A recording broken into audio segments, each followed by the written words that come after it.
తెలంగాణలో లోక్సభ ఎన్నికల వేడి మొదలైంది. ప్రధాన పార్టీలు ఇప్పటికే ఎన్నికల రంగంలోకి దిగాయి. అయితే ఇలాంటి సమయంలో బీఆర్ఎస్, బీజేపీ నేతలు చేస్తున్న వ్యాఖ్యలు కాంగ్రెస్లో మరింత ధీమా పెంచుతున్నాయి. గత అసెంబ్లీ ఎన్నికల్లో కాంగ్రెస్ 64 సీట్లు సాధించి సాధారణ మెజార్టీతో అధికారాన్ని అందుకుంది.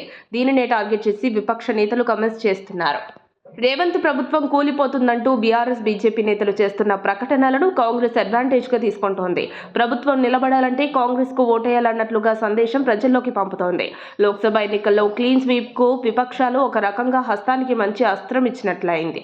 ప్రభుత్వం బలహీనంగా ఉందన్న అభిప్రాయం కలిగేలా బీఆర్ఎస్, బీజేపీ ప్రకటనలు చేస్తున్నాయి. ఇది ఓ రకంగా మైండ్ గేమ్.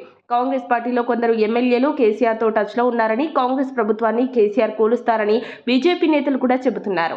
ఇదే సమయంలో బీజేపీనే కూలుస్తుందని బీఆర్ఎస్ నేతలు అంటున్నారు. మహారాష్ట్రలో ఏం జరిగిందో చూశారు కదా అంటున్నారు. మరోవైపు కాంగ్రెస్ పార్టీ అధికారంలోకి వచ్చి నెల రోజులైనా కాకముందే కేటీఆర్, హరీష్ కూడా ఆరోపణలు చేయడం మొదలుపెట్టారు.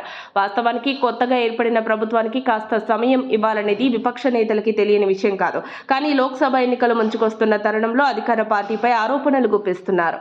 లోక్సభ ఎన్నికలకు నోటిఫికేషన్ వెలువడక ముందే పార్టీలు దూకుడుగా ఉన్నాయి. ఎన్నికల వేడి రాజుకున్నాక ఈ మైండ్ గేమ్ మరింత తీవ్రతరం అవుతుందన్న అభిప్రాయం వినిపిస్తోంది.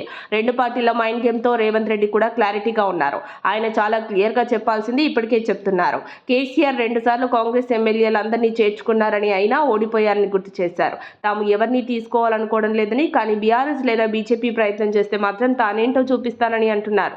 మొత్తంగా లోక్సభ ఎన్నికల ముందు తెలంగాణ రాజకీయాలు రసవత్తరంగా మారుతున్నాయి. మరిన్ని అప్డేట్స్ కోసం మా కాయ్ టీవీని సబ్స్క్రైబ్ చేసుకోండి.